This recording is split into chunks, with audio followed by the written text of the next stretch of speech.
Akibat putus cinta pemirsa, seorang pemuda usia 18 tahun gantung diri di Kumai, Kota Waringin Barat, Kalimantan Tengah. Pelaku bunuh diri di kamarnya.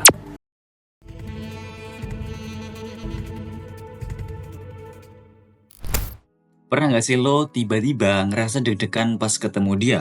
Tiba-tiba jantung lo berdetak lebih kencang, tangan lo jadi agak dingin, dan pikiran lo mulai kebanyakan skenario yang nggak jelas. Atau mungkin lo yang biasanya santai, tiba-tiba jadi kaku banget kalau ada dia di sekitar lo. Tenang, ini bukan sekedar perasaan, tapi ada penjelasan ilmiahnya. Cinta itu bukan cuma urusan hati, tapi juga otak dan tubuh. Hari ini kita bakal ngebongkar rahasia cinta dari sisi sains. Mulai dari kenapa lo bisa jatuh cinta, kenapa lo bisa bucin banget, bahkan kenapa cinta bisa bikin jadi orang terkesan bodoh. Dan pastinya kita juga bakal bahas gimana cara biar lo tetap waras dalam urusan cinta.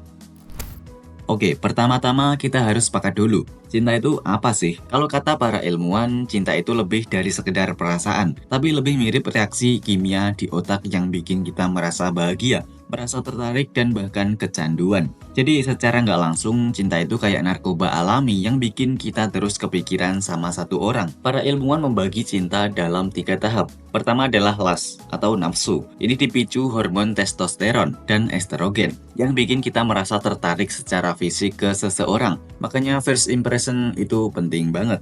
Yang kedua adalah attraction, adalah fase di mana kita mulai merasa deg-degan. Ini karena otak kita dibanjiri akan dopamin, norepinefrin, dan serotonin. Ini juga kenapa kalau lo lagi jatuh cinta, lo bisa lupa makan, tidur pun gak nyenyak, dan tiba-tiba hidup lo penuh akan warna.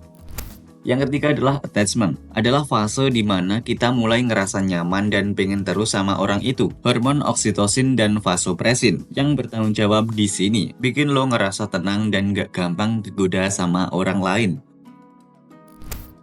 Pernah gak sih lo ngerasa jadi budak cinta, susah move on, atau tetap ngejar padahal udah jelas diabaikan? Nah, ini ada hubungannya sama yang namanya dopamin rush. Dopamin ini hormon kebahagiaan, dan dia keluar pas kita dapet reward. Misalnya, waktu crush kita balas chat atau ngasih perhatian dikit aja. Otak kita nyimpen momen-momen kecil itu sebagai hadiah, dan ini bikin kita ketagihan. Makanya meskipun kita disakitin, kita masih aja balik lagi. Nah, kalau lo ngerasa udah terlalu bucin dan susah lepas, coba deh mulai mengurangi exposure. Jangan kepoin dia mulu. Stop ngechat dulu dan alihkan perhatian ke hal lain yang juga bisa ningkatin dopamin. Misalnya olahraga, belajar skill baru, atau sekedar nongkrong sama temen. Karena otak lo butuh waktu buat detox dari kecanduan ini.